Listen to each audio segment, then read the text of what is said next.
Okay, in today's lesson, I'm going to teach you English you must know in order to sound like a native English speaker. This is episode 2 of our English You Must Know series. I'm going to introduce you to an amazing YouTube channel where you can watch the video after this one and you'll be able to hear the words that you will learn. Are you ready?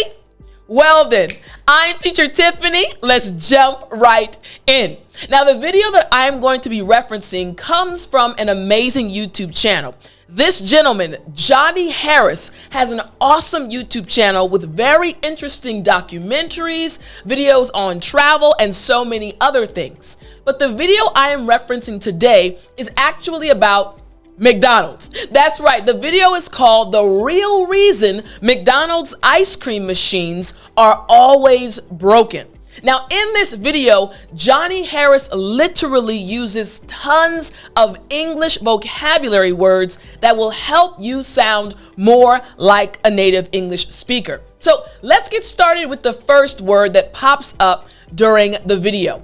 This word is also extremely important for you to know and understand. The word is conspiracy. Conspiracy. Now, real quick, before I go over the definition, I want you to repeat after me. Conspiracy.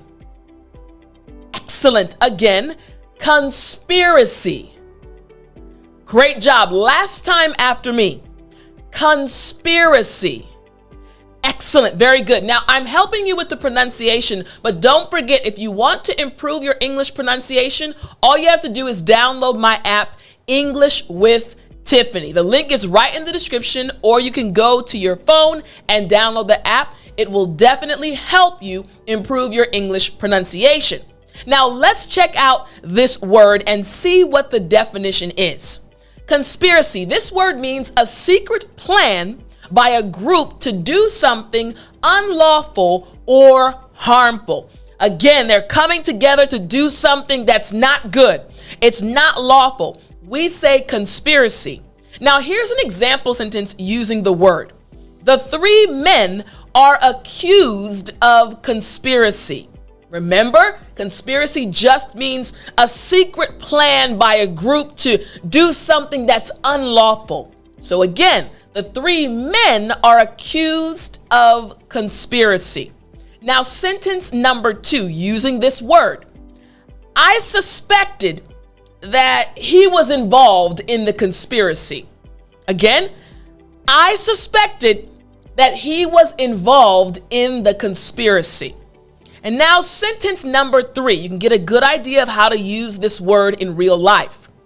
At first, he was blissfully unaware of the conspiracy against him. He was happy, living his best life. He didn't know there was a conspiracy against him. So, one more time.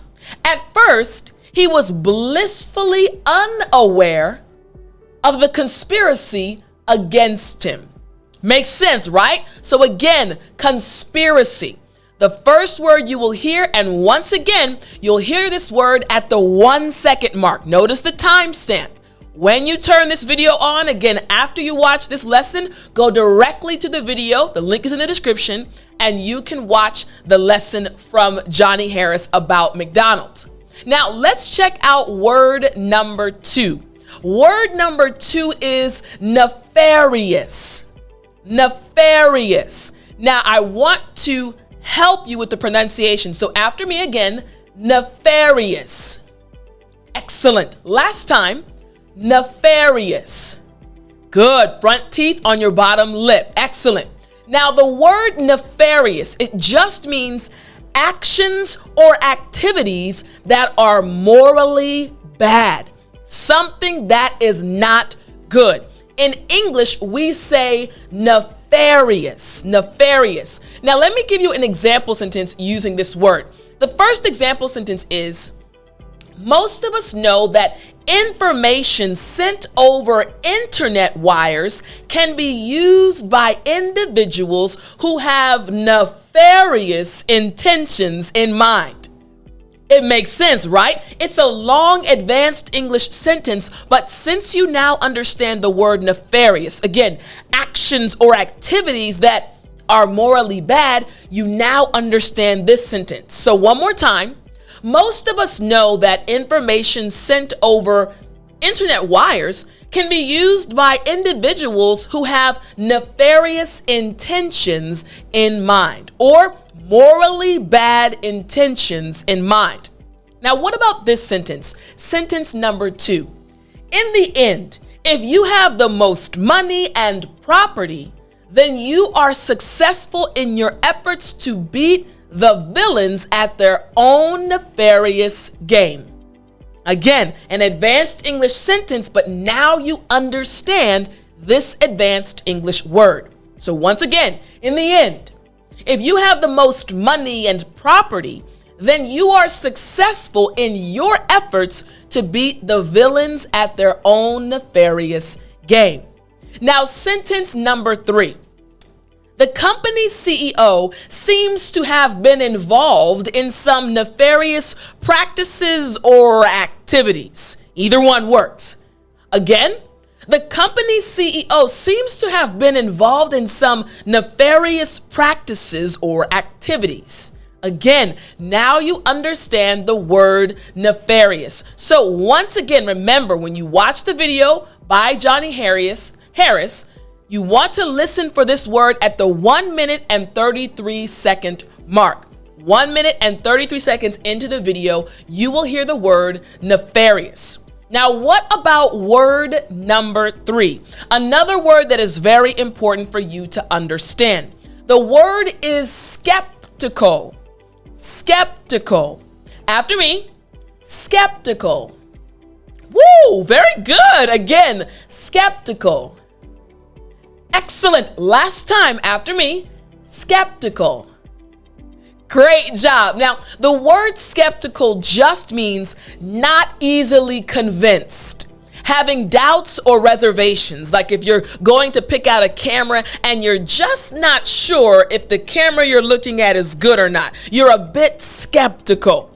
Now, check out these example sentences. The first one is, she turned in time to see Mrs. Watson's skeptical look turn into a smile.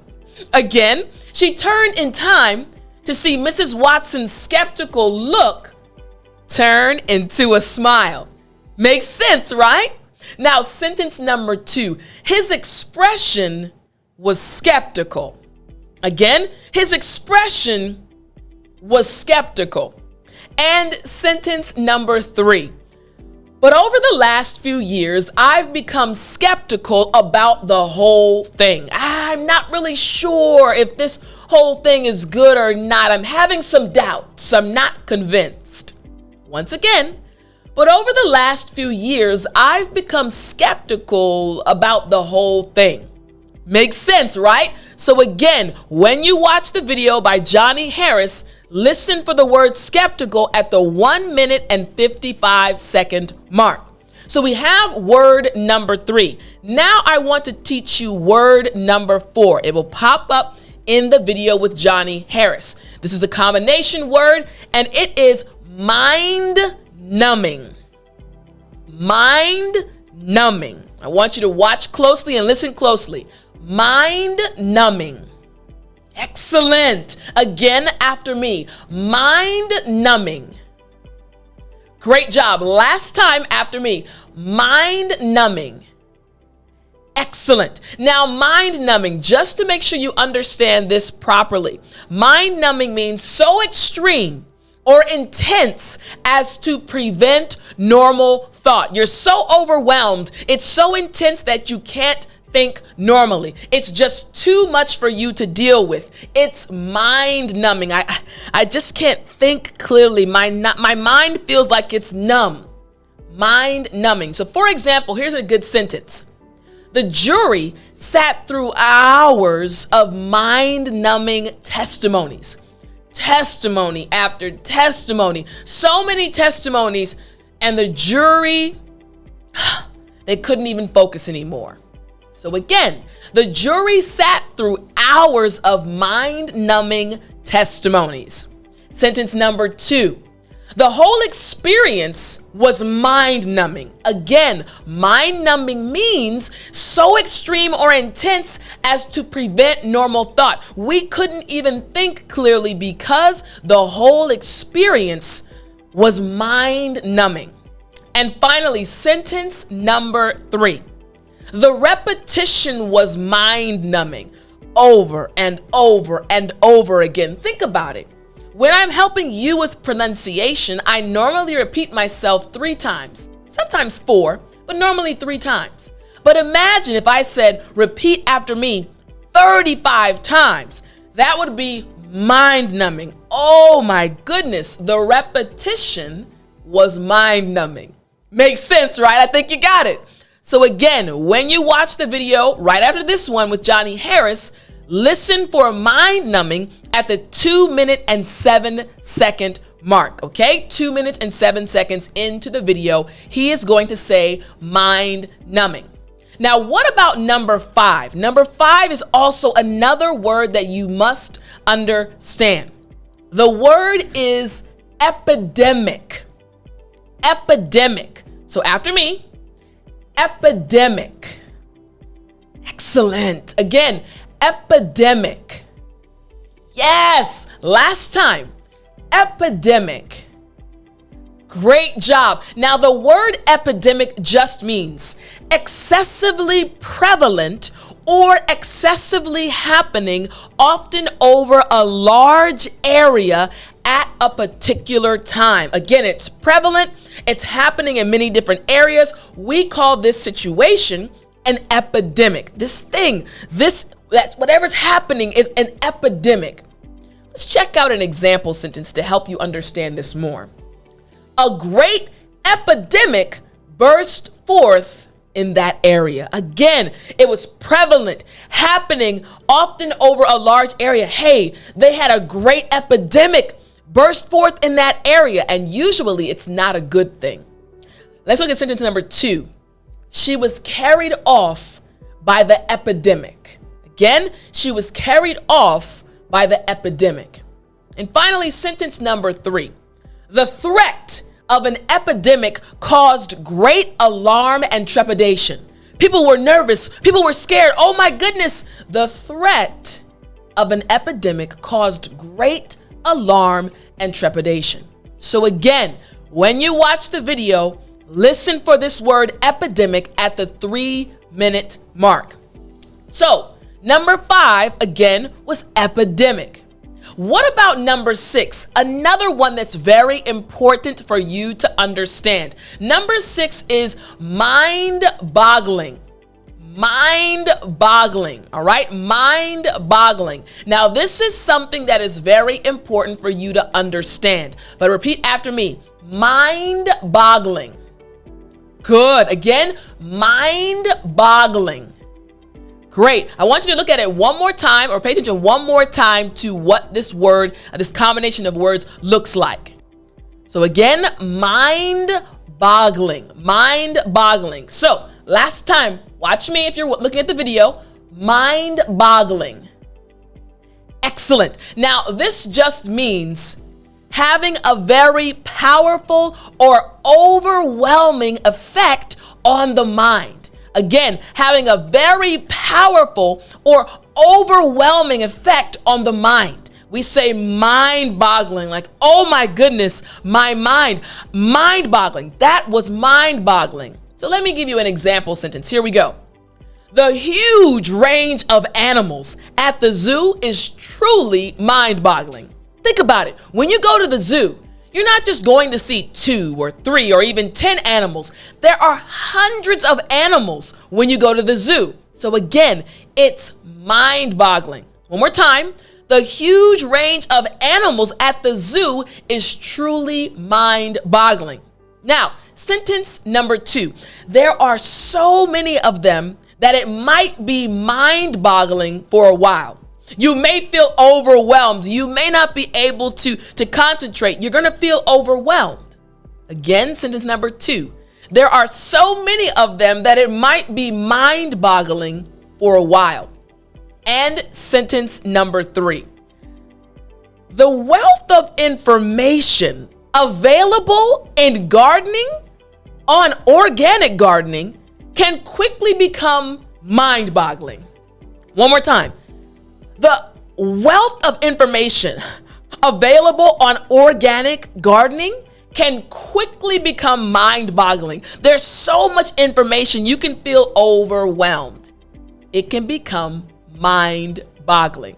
Makes sense, right? So again, when you go to watch the video after this one, listen for mind-boggling at the 6 minute and 3 second mark. Again, mind-boggling.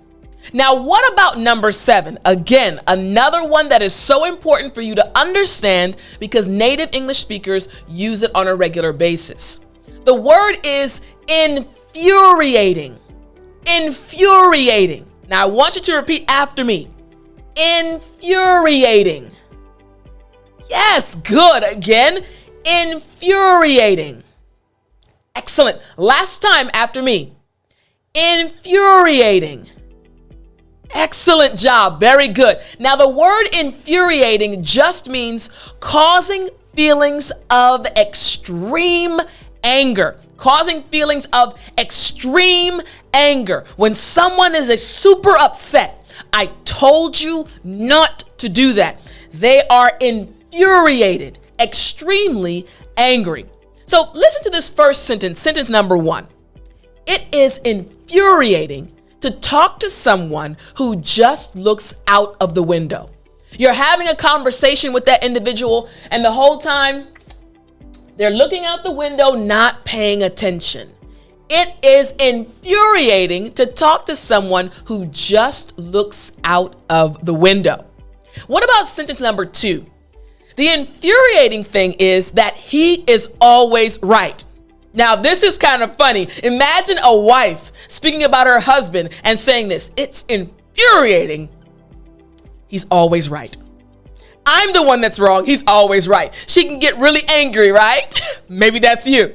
All right. And sentence number 3. Sentence number 3 is, it's infuriating when people keep spelling your name wrong, isn't it?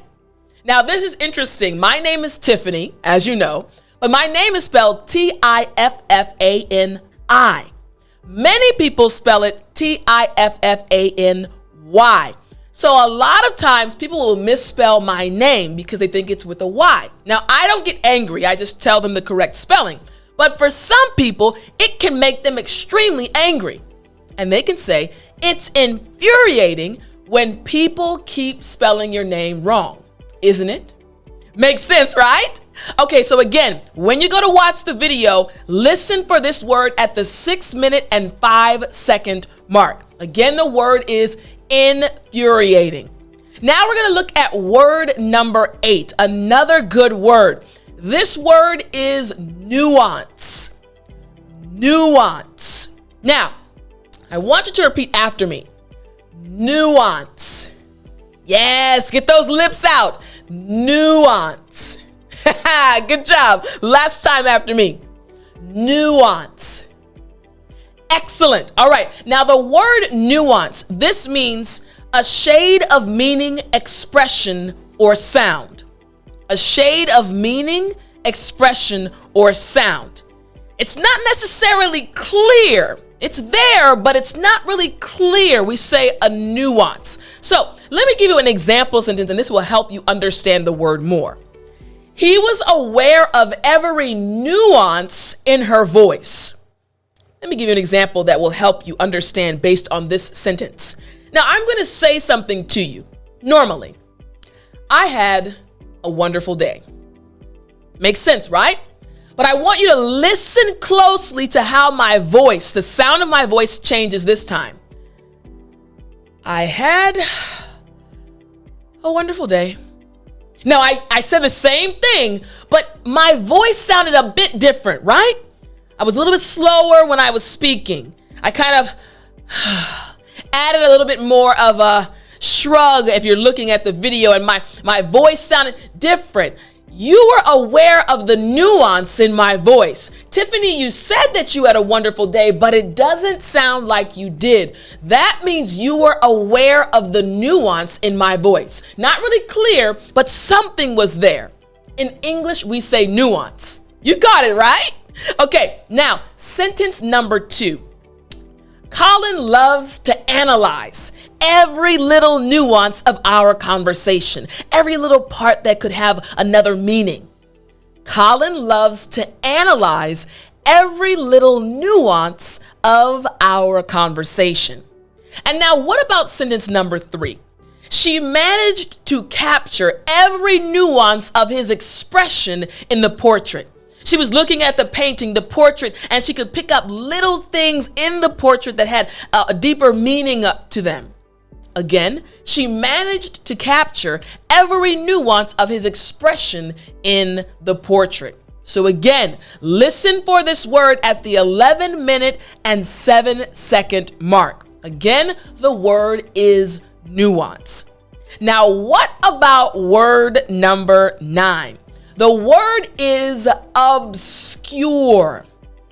Obscure. I want you to repeat after me.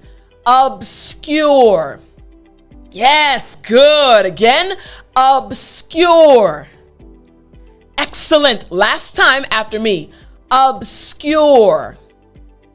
Great job. Now, the word obscure just means not known to many people. Again, not known to many people. Many people don't know about this thing or this person. It's a little bit obscure. Again, not known to many people. So check out this example sentence.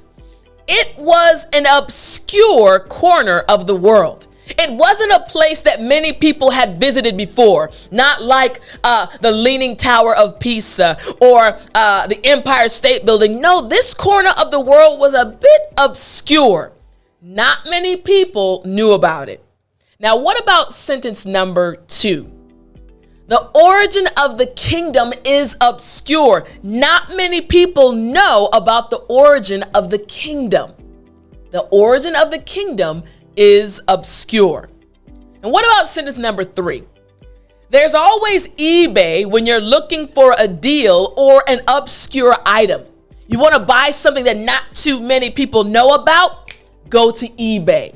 So again, there's always eBay when you're looking for a deal or an obscure item, an item that not too many people know about.